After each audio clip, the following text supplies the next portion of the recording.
L'école internationale Le Verseau est une école qui a été fondée par deux personnes privées en 69.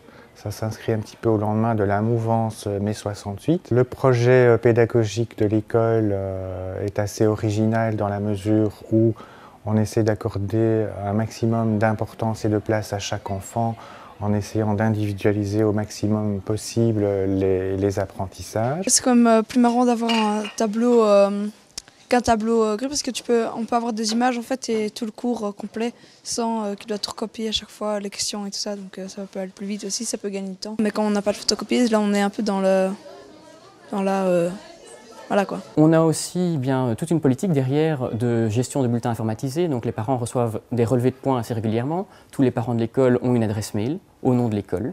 Donc c'est un moyen en fait, de communication vraiment mis en place par l'école et par l'établissement pour joindre les parents. Donc on ne fait pratiquement plus aucune communication papier avec eux. Donc tout est géré par mail. La même chose pour ce qui est de toute l'informatique. On a un plan de développement ici dans l'école où on équipe le plus possible les locaux d'un ordinateur et, si possible, d'une projection et, quand le besoin s'en fait sentir, d'une projection interactive.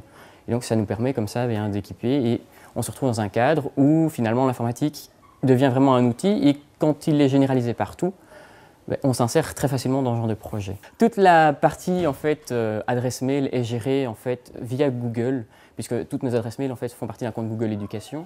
Et donc ça nous donne aussi accès à un agenda qui peut servir certains profs de journal de classe. Et donc moi, mon journal de classe, il est fait de cette manière-là et il est accessible en ligne pour les élèves.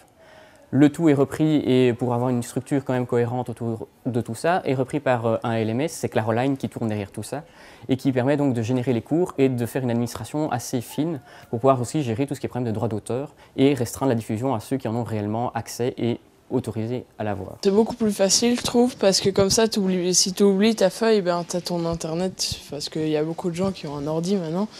Et puis voilà, je trouve ça vraiment plus facile, comme ça, si tu trouves pas, il y a aussi d'autres choses et tout, qui sont mises en disposition. On voit mieux, il y a des choses en 3D, c'est vraiment chouette.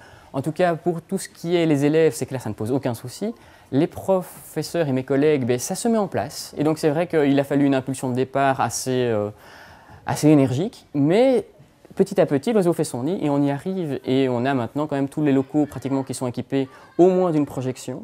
Et le besoin se fait sentir parce qu'on retrouve, c'est vrai, beaucoup de travail au départ, mais à la fin une facilité pour l'apprentissage et la gestion de la classe qui fait qu'on est content d'avoir fait l'effort au départ. Pour pouvoir joindre et pour pouvoir toucher tous les types d'intelligence qu'on a dans une classe, et il y a des multiples élèves, il y a de multiples difficultés différentes, et donc pour pouvoir toucher tout le monde, la seule solution c'est de pouvoir faire un mixte, parce que rien que travailler avec un ordinateur, ça peut convenir à certains mais pas à tous. Et donc on ne peut pas oublier non plus les autres, et l'avantage c'est de pouvoir proposer à la limite le même cours mais sous 3 canaux différents. Et donc qui est le manuel qui sert de roue de secours et qui est le cours classique en tant que tel, l'intranet, les PowerPoint, les exercices à faire en ligne sont toute une série de canaux différents. Et puis il ne faut pas oublier non plus les kinesthésiques, donc on fait aussi des activités où clairement ils se mettent en scène. Donc, mais il faut mélanger l'ensemble pour pouvoir toucher tous les publics et pouvoir finalement parler au moins une fois dans le cours, sur 50 minutes, à l'élève qui a des besoins spécifiques.